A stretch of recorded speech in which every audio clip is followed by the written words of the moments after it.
말씀은 레위기서 23장 33절에서 37절 말씀 되겠습니다. 우리 다 같이 합독하시겠습니다. 시작. 여호와께서 모세에게 말씀하여 이르시되 이스라엘 자손에게 말하여 이르라. 일곱째 달 여섯째 날은 초막절이니 여호와를 위하여 이래 동안 지킬 것이라. 첫째 날에는 성회로 모일지니 너희는 아무 노동도 하지 말지며 이래 동안에 너희는 여호와께 화제를 드릴 것이요 여덟째 날에도 너희는 성회로 모여서 여호와께 화제를 드릴지니 이는 거대한 대회라.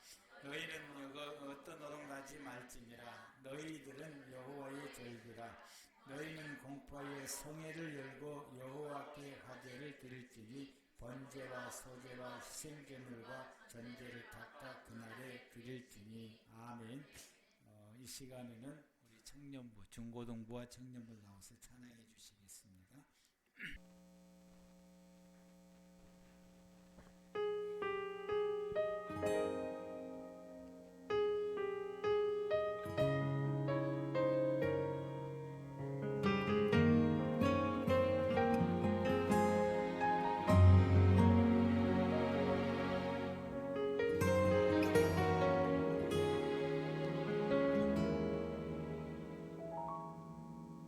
주님, 제 마음이 너무 둔해서 주님을 볼 수 없습니다. 이 땅에 속하여 이 땅만 보다가 주님 손을 놓쳤습니다.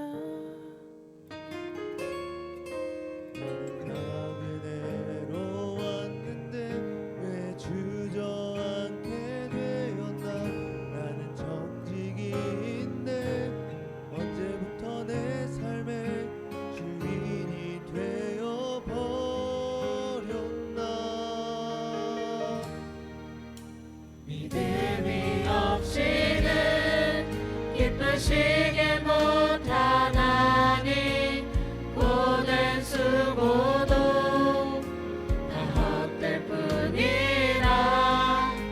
믿음이 없어서 무너진 삶의 모든 자리에 다시 주님을 기다립니다.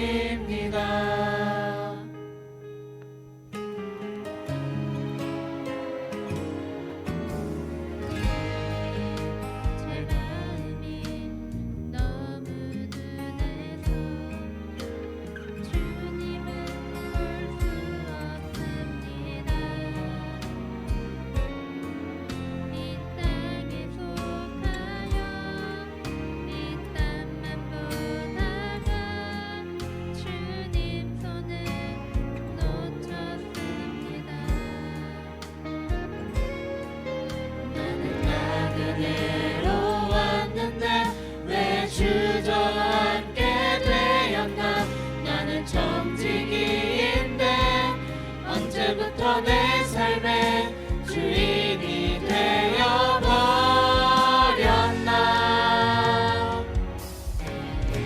믿음이 없이는 기쁘시게 못하나니 고된 수고도 다 헛될 뿐이라. 믿음이 없어서 무너진 삶의 모든 자리에 다시 주님을 기다립니다. 믿음이 없이는 기쁘시게 못하나니 주를 찾는 자 반드시 만나리. 믿음이 없어서 무너진 삶의 모든 자리에 다시 주님을 기다립니다. 다시 주님을 기다립니다. 다시 주님을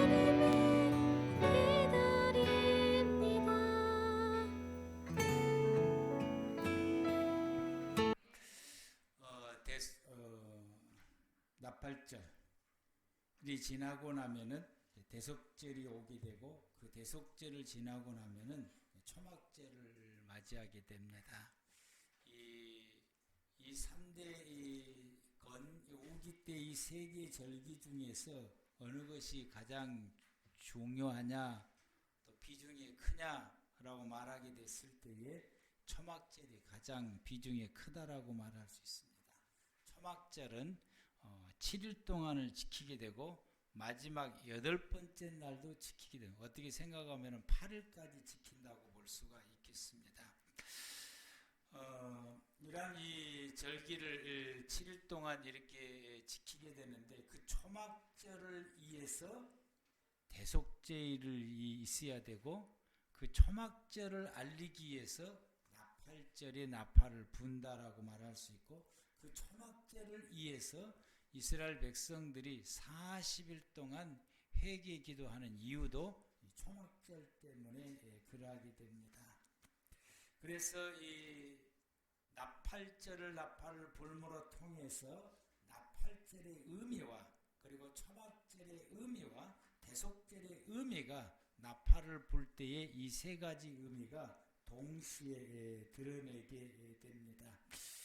우리가 이제 이 초막절을 지킬 때에 출애굽기에서는 수장절이라고 말을 하게 되고, 레위기서에서는 초막절이라고 말을 하게 됩니다.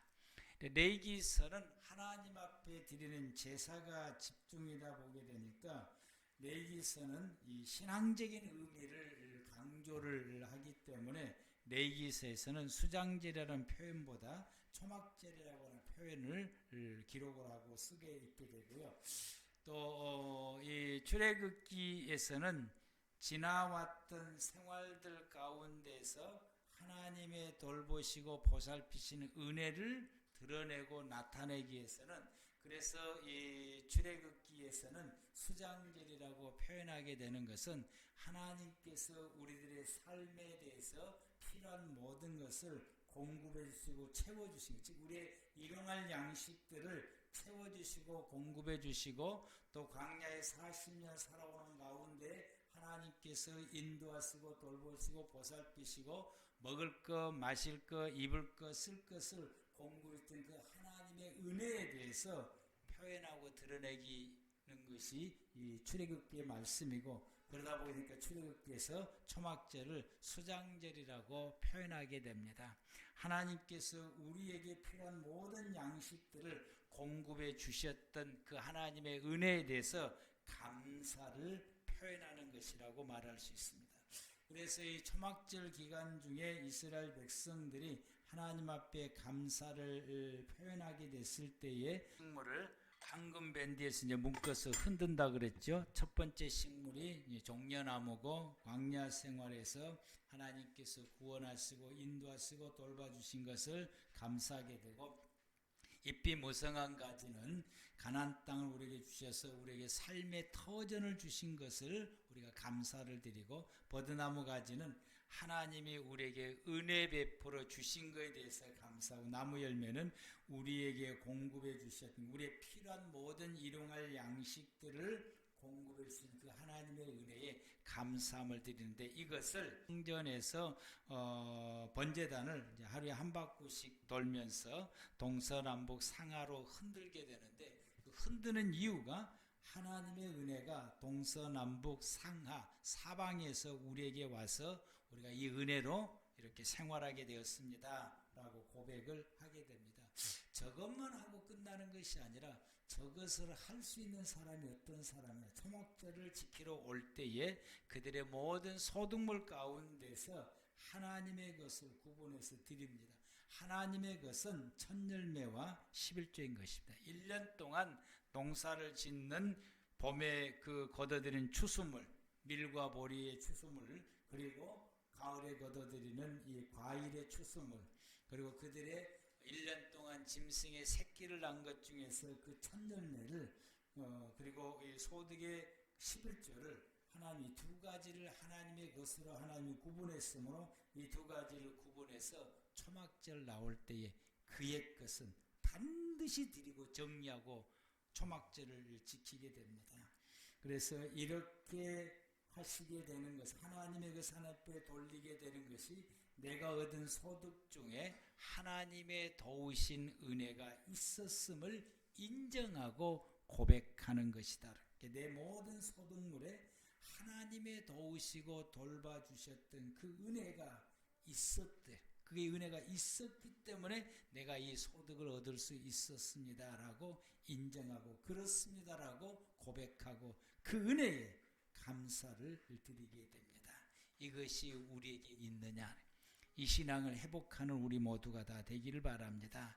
여러분들이 이곳에 와서 예배를 드릴 때에 이 고백이 되어져야 될 것이고, 여러분들이 이곳에 와 예배 드리며 하나님 앞에 헌금을 드릴 때, 예물을 드릴 때 여러분의 예물 가운데에서 이 고백의 행동이 주님 앞에 나와야 되고 이 감사함이 나와야 되는 것입니다. 이러한 이 절기를 또 이 초막절로 이제 지키게 되라. 그래서 하나님이 초막절을 지키라 7일 동안 지키게 되는데, 이들이 초막절을 지키면서 하는 이 행사들이 7일 동안 하면서 어떤 행사들을 하게 되느냐 하게 되면 버드나무를 쪄다가 세우게 되는데, 이 모짜라고 하는 지역에가 습도가 많다 보게 되면 거기에 버드나무가 잘 자라요 이제. 그래서 거기서 이제 버드나무를 베어가지고 성전으로 가지고 와서 성전 이 번제단 옆에 이제 세우게 됩니다. 성전 번제단에 세우게 되면 어디다가 세우냐면은 남서쪽에다가 세워야지. 왜 남서쪽에 세울까요? 햇빛이 가장 좋은 데가 남서쪽이지. 햇빛이 가장 좋은 쪽이야. 넘어가는 해까지 볼 수가 있는 것입니다. 그래서 햇빛이 가장 좋은 데다가 세우게 되는데, 번제단의 그 높이보다 1규빗이 더 올라가야 됩니다. 그 번제단 높이가 거의 한 9m에서 10m 정도 되니까 그보다 더 높아야 됩니다.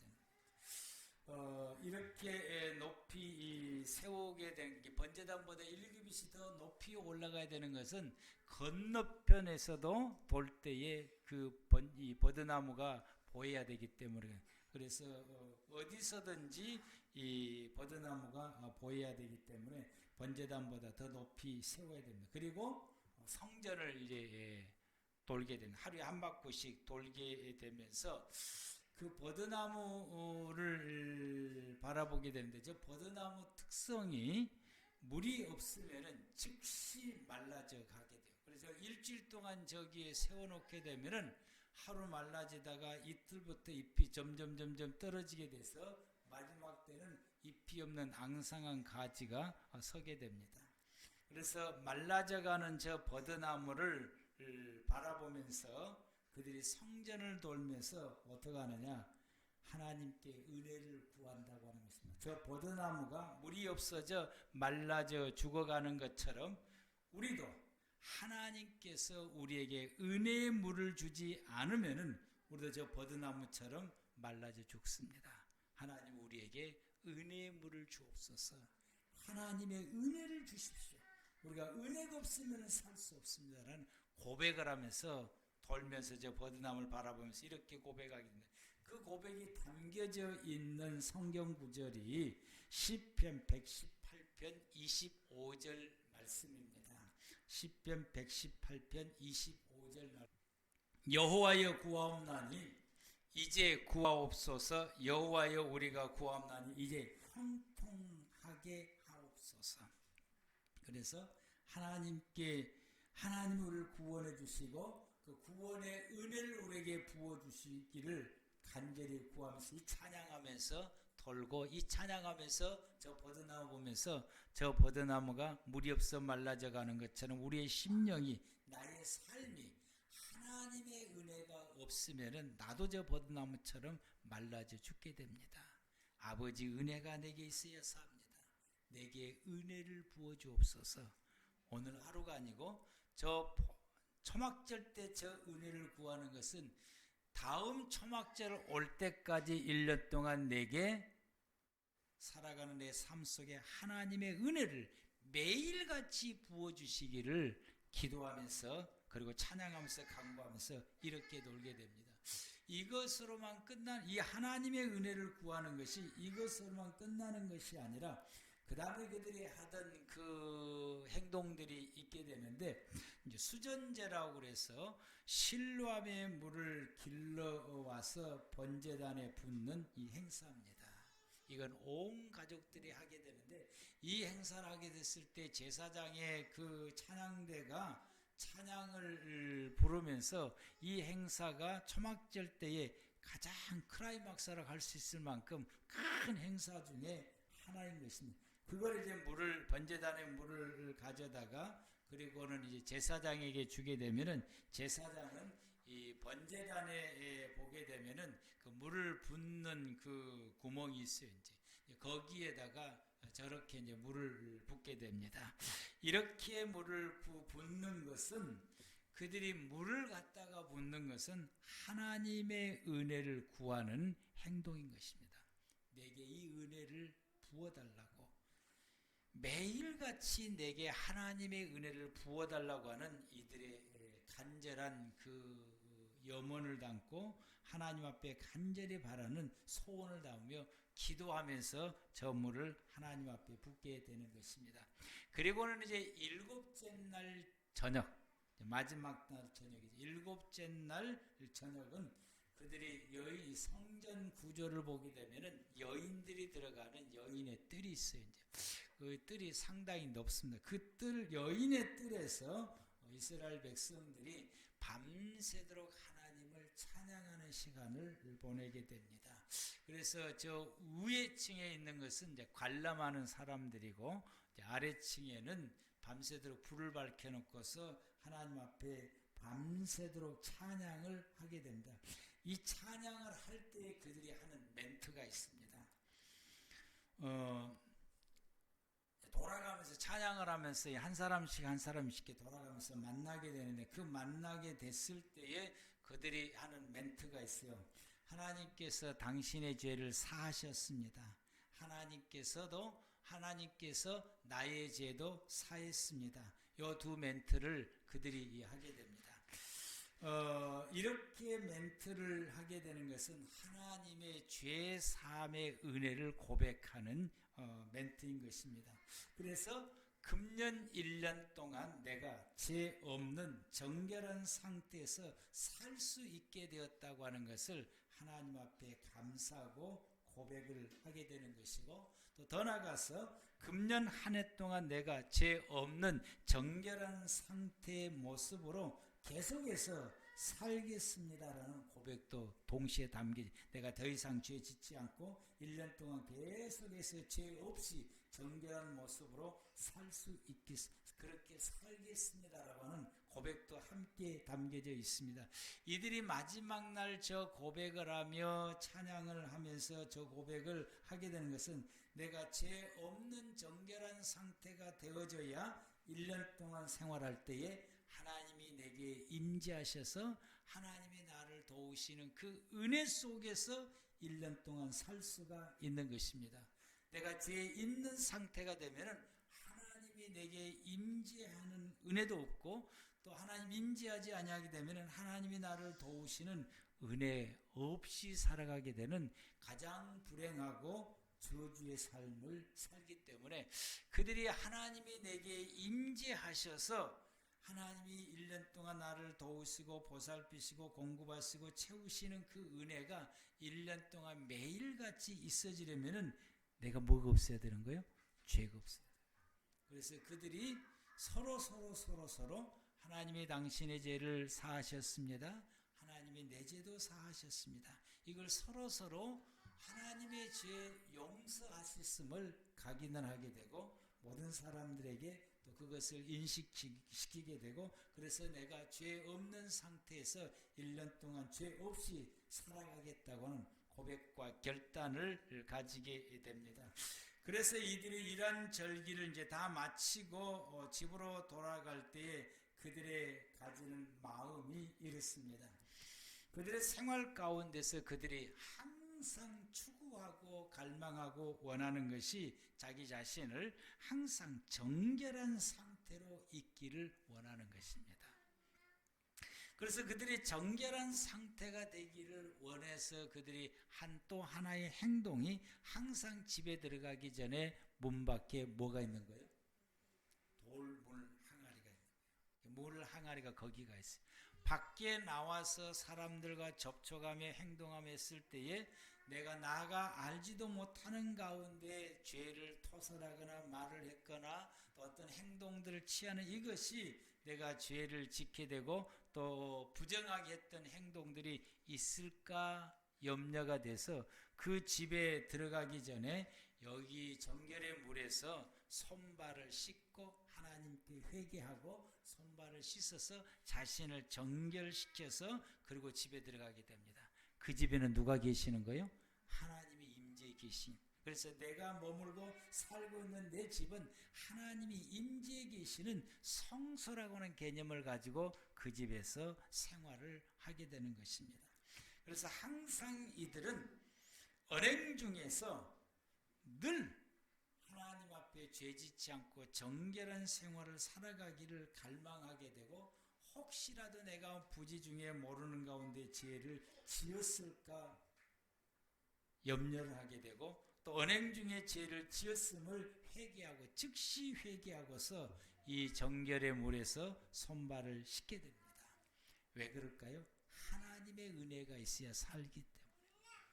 내가 죄를 짓게 되면은 내 안에 계신 하나님이 나를 떠나갈 수밖에 없고 하나님이 떠나게 되면은 나는 하나님의 은혜로 살 수 없는 가장 불행한 자, 저주받는 인생이 되기 때문에 하나님의 은혜가 있어야 내가 산다라고 하는 것을 그들이 절실히 갈망하게 되고 하나님의 은혜가 끊어지지 않도록 하기 위해서 그 하나님의 은혜가 항상 내게 충만하도록 하기 위해서 자기 자신을 매일같이 정결한 모습으로 서 있기를 갈망하고 그런 삶을 매일같이 그들이 살아가게 됩니다. 이것이 여러분 예수 믿는 성도들이 매일같이 살아야 될 우리의 모습인 것입니다. 그런데 우리는 아무 생각 없이 그냥 살아왔어요. 그동안에.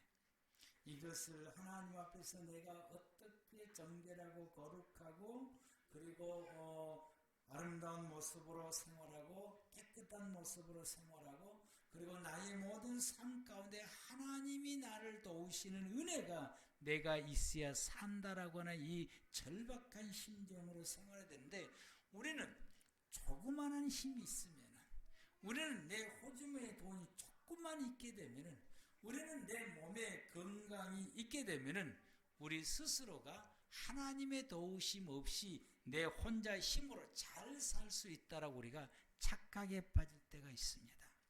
이것이 하나님 앞에 우리의 교만한 모습입니다.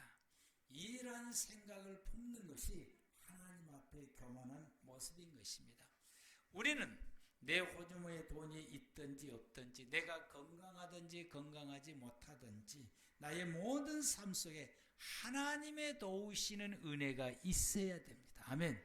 그 은혜가 있어야 우리가 살게 되고 하나님의 은혜를 늘 구하고 그 하나님의 은혜가 내게 멈추지 않고 떠나지 않고 계속해서 하나님이 내게 은혜를 부어주실 수 있도록 그 은혜를 받을 수 있는 우리의 자격자가 되기 위해서 항상 내 자신이 하나님 앞에 정결한 모습으로 서 있을 수 있도록 우리 자신의 믿음의 생활을 살아가는 우리 꿈의 교회 모든 성도 여러분들 되시기를 축복합니다. 기도하시겠습니다.